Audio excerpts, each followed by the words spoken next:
Okay, this is the inserter coming back at you. I'm going to talk a little bit more about narcissists. It's a little bit different this time as I'm out here, I'm walking my cat. I like to walk through the neighborhood. We just encountered a man out here walking a goat, of all things. But here comes a car, Keep. She's not too fond of cars.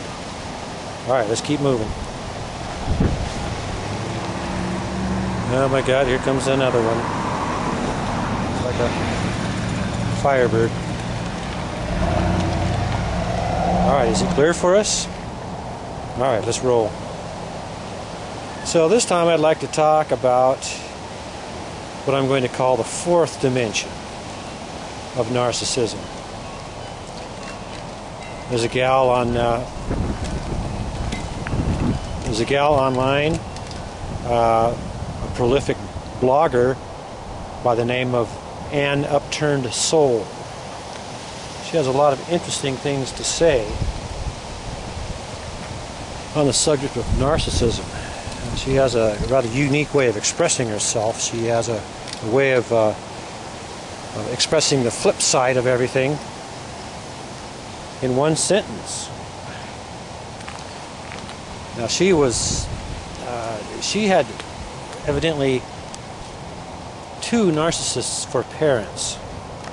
I mean, God Almighty, it's bad enough to have one but to have two of them for parents, it's got to be fairly unusual, I would think. Because narcissists generally, as mates, go together, as well as oil and water, fire and ice. They generally don't last together for very long, unless if maybe one of them is an inverted narcissist, like Dr. Sam Vaknin talks about these, where the one is tailor-made to suit the other. So, but I don't know.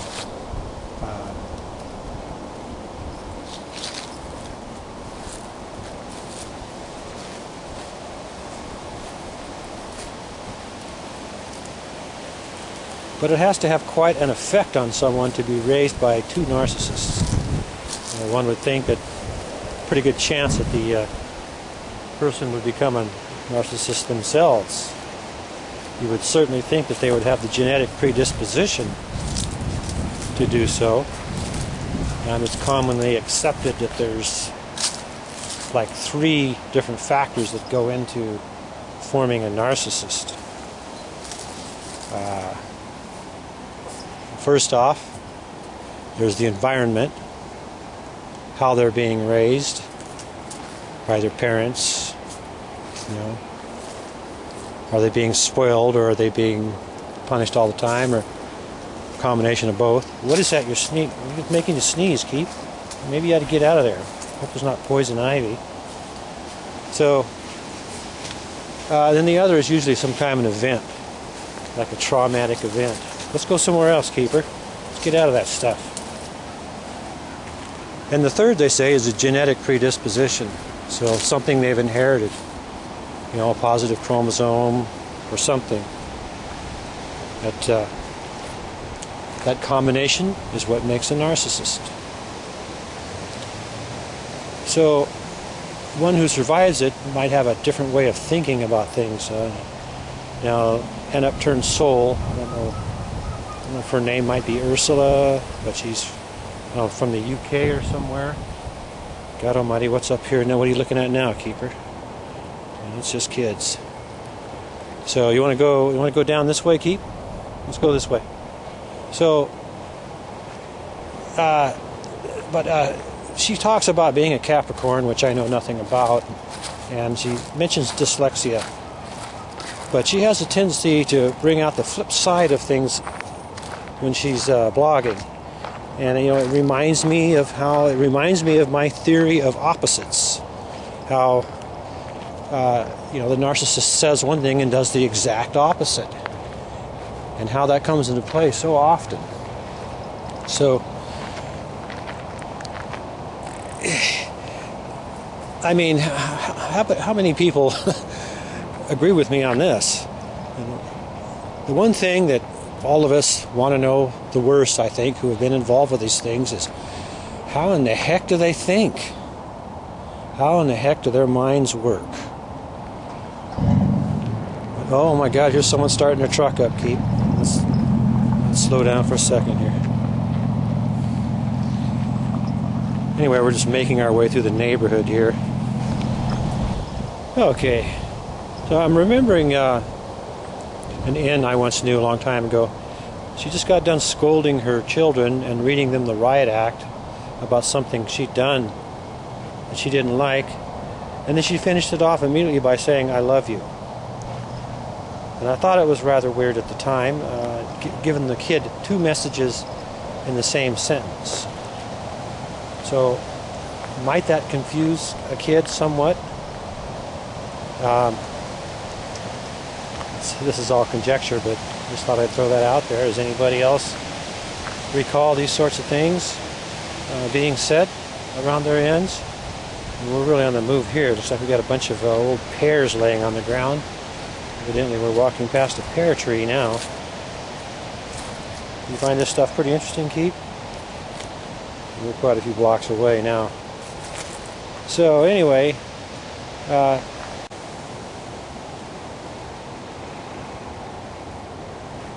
so tell us, what kind of strange things has your inn said? Stuff that didn't make sense, stuff that was the absolute opposite of what it should have been. There's another strange thing I've noticed about narcissists. When they are making their dastardly plans, or when they've done something wrong, they have a way of telegraphing it out there. They have a way of dropping little hints and clues about what they've done, or about what they are about to do. Anybody else ever notice that? All right, let's keep rocking, keeper.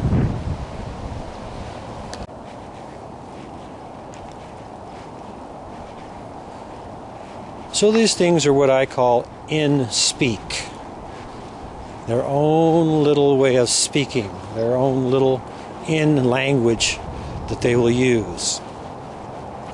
You have to be around them to understand what I'm talking about. Am I right?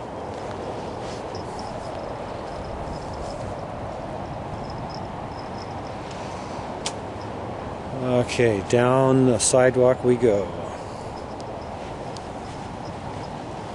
Lead the way, keeper.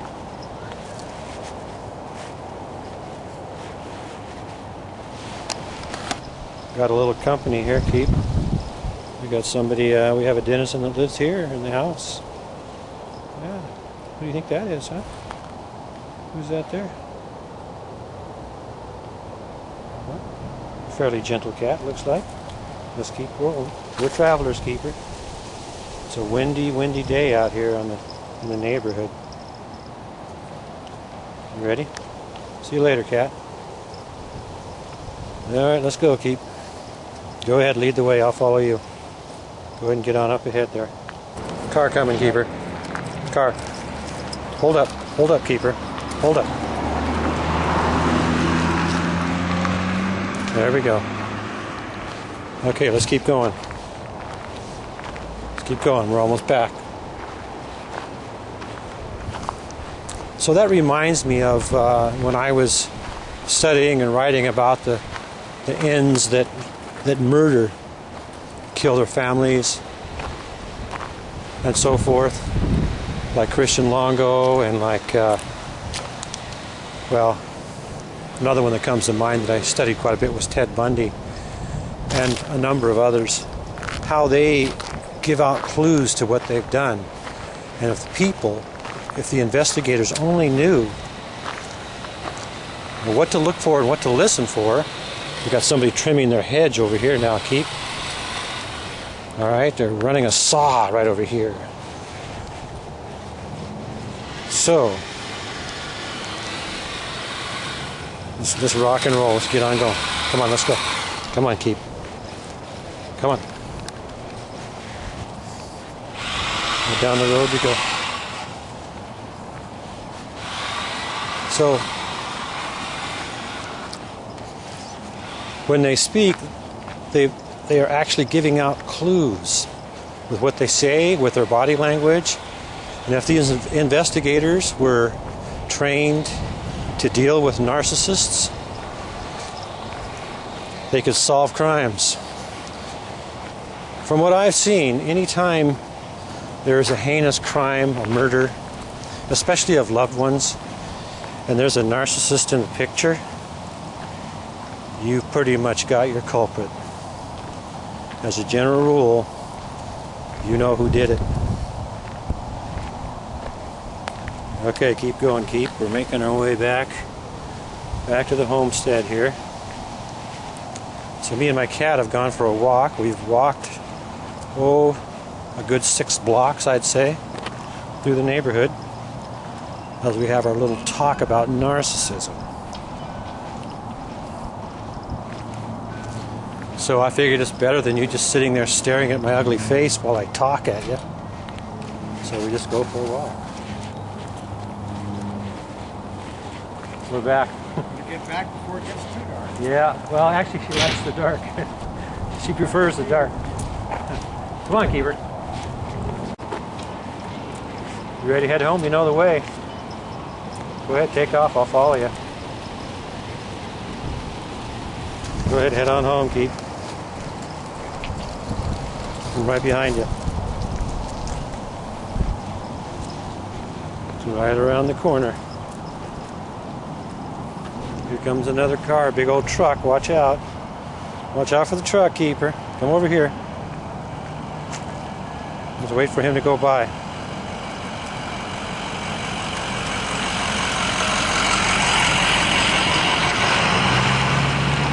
Wow, you were pretty brave. That truck came pretty close to you, kid. All right, let's go. Let's get home now. Let's boogie. What are you, frozen in place? Are you frozen there, Keeper? What are you, a statue now? You're not going to move a muscle? You're just going to sit there? Oh, you're watching the car come this way? Oh, there goes a car that way. There's a lot of cars and trucks out here, Keep. We better get home. Oh, you're looking at a dog. Oh, I didn't see the dog, kid. That's what you're looking at. Okay, let's go. I got it. I got it now. Alright, we got little kids coming. Just a couple kids walking down the road. When I say kids, I don't mean goats, but you never know around here. Alright, so much for our little traveling adventure here. We have made our way back to our homestead on this windy evening.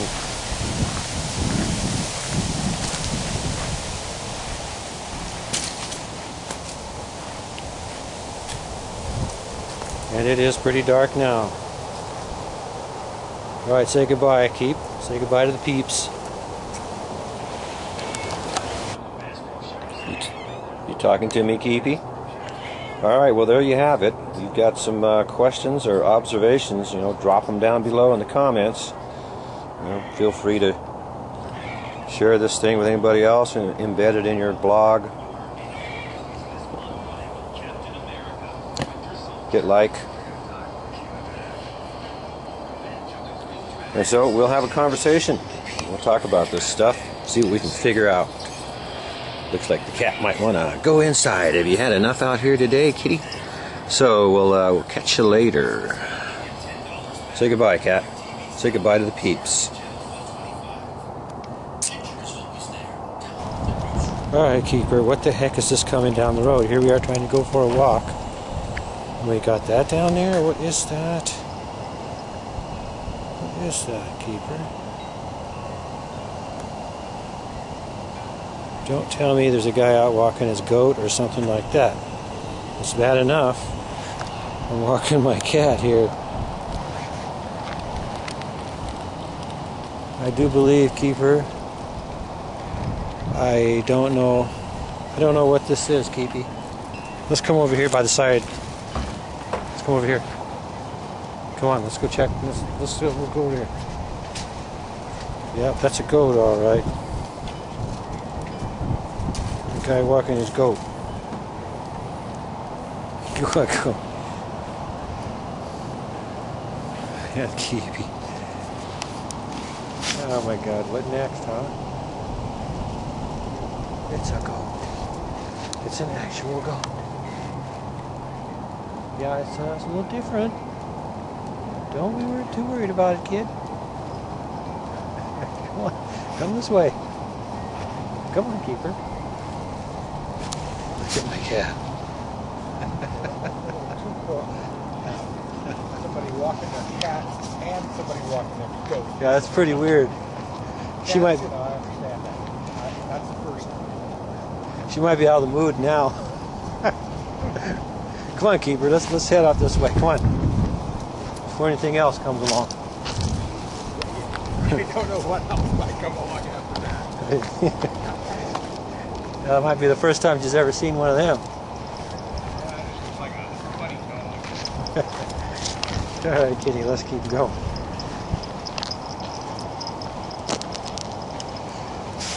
All right.